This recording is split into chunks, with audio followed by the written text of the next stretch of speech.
This is Case Encounters, a journey into the true medical mysteries solved by pathologists, like Carlos Morales, who gave a first-year resident a lesson she'll have nightmares about for some time.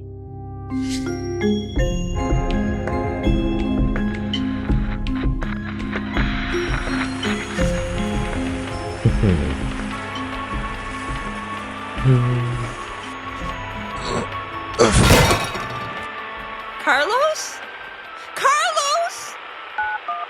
911, what's your emergency? Hi, Carlos Morales was 36, a husband, brother, son, a hardworking man with family roots in Guatemala. He'd overcome addiction and survived a car accident years ago that left him with lingering seizures from a head injury. He loved his wife and their new home. It was an ordinary evening. Carlos stood tidying the kitchen one moment and suddenly fell to the floor the next. And in the space between, his wife's world collapsed too.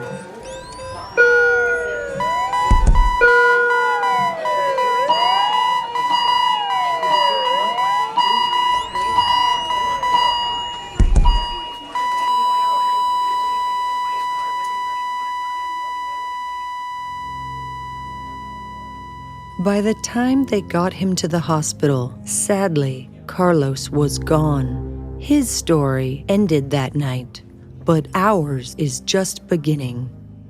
Time of death, 9:14 p.m. Damn it. Let's go talk to Mrs. Morales. Carlos Morales' death certificate would list seizure disorder, a phrase that on the surface looks like an explanation. He'd had an ethanol addiction and had suffered a traumatic head injury in a car accident. This diagnosis made sense. Sometimes, the most obvious explanation really is the best one, but sometimes it's not.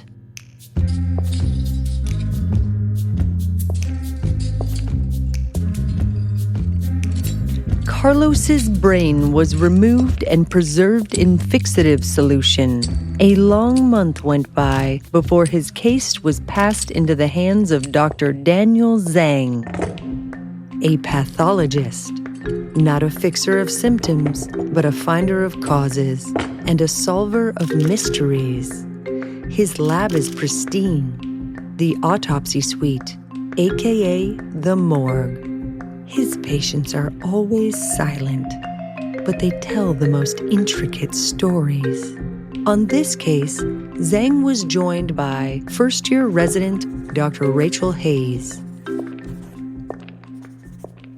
Good morning, Dr. Hayes. Glad to see you on this rotation today. Who do we have here? Mr. Carlos Morales, male, 36.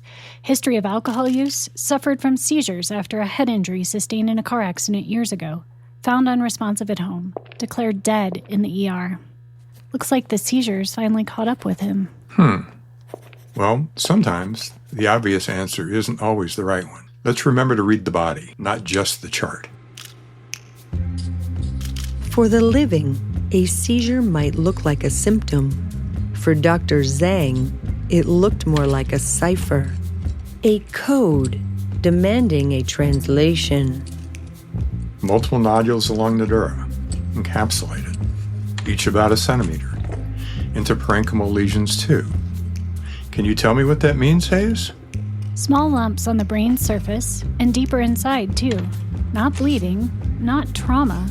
They almost look organized, like pearls strung through the tissue. Fibrotic cyst walls, chronic inflammation, multinucleated giant cells. Explain it to me like I'm 12, Hayes. So, this isn't the result of a trauma, and also not the result of alcohol use. It looks like scar tissue has built up around a little pocket in his brain, and there are large clusters of immune cells fused together surrounding it. The inflammation has been there for quite some time. To the untrained eye, it could pass for scar tissue.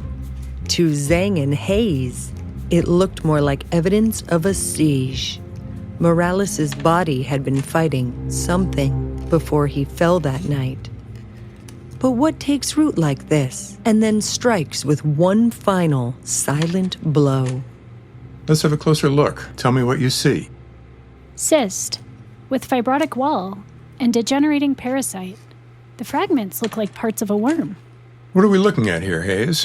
What's the differential? Toxoplasmosis can mimic this, but usually makes abscesses. Malaria or amoebas would look more destructive. Paragonomus, a fluke, can wander to the brain, and neurocysticercosis, tapeworm larvae, make cysts like these. Let's have a closer look at the detail of the cells and cyst walls and any inflammatory changes. The cyst wall is scarred. There's chronic inflammation, giant fused immune cells, like crystals from tissue breaking down. The suspects are narrowing. What was once a crowded stage is down to one bad actor beneath the interrogation room spotlight. Wait, there are no eggs here. None of the features of a fluke. Go on. What does that leave you with?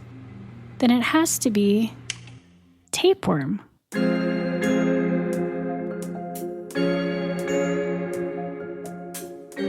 The larvae, neurocysticercosis. Yes. Look at that. The cyst walls, the chronic inflammation, the fragments of a scolex, all classic for tapeworm. Not a bruise from an old brain injury, not the effects of substance use, and not the fall. Tapeworms in the brain. I've read about it, but I've never actually seen it. And so our culprit emerges.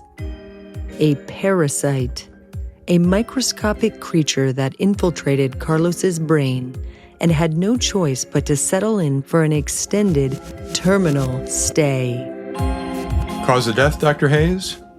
Complications of neurocysticercosis. Ugh, I'm going to have nightmares about this one tonight for sure. Hickam's Dictum. The world is often more complicated than an obvious single cause. It would have been easy to close Carlos Morales' case with the cause of death cited on his death certificate, seizure disorder. That's why we learn to read the body, not just the chart.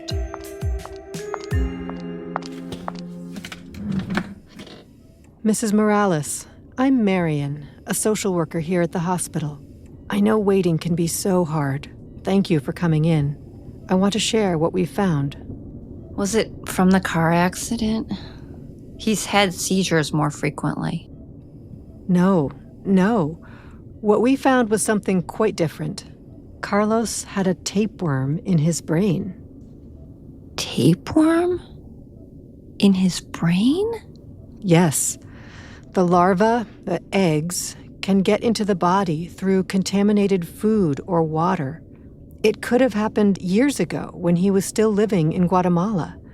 And they were likely the cause of his seizures, including the one he had that night at home. I know it's unsettling.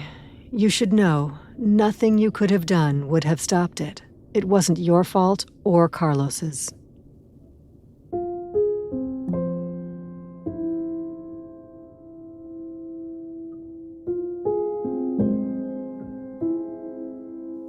We don't all get to choose our journeys. Sometimes we end up at our destination by accident. These parasitic hitchhikers were swept onto a path they didn't choose and shouldn't have been on. Trapped with no way out, with Carlos Morales as their unsuspecting host for years.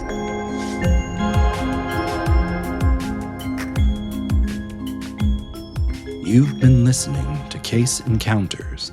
This story is inspired by a true medical mystery solved through collaboration, curiosity, and a pathologist. Names and locations are fictitious. Until next time, stay curious. The voices you just heard are those of real pathologists. The people who work long days and even longer weeks to solve medical mysteries big and small. To learn more about the work pathologists do for patients, visit yourpathologist.org. For a full list of the pathologists featured in this episode and those who advised the creation of this story, please visit the show notes.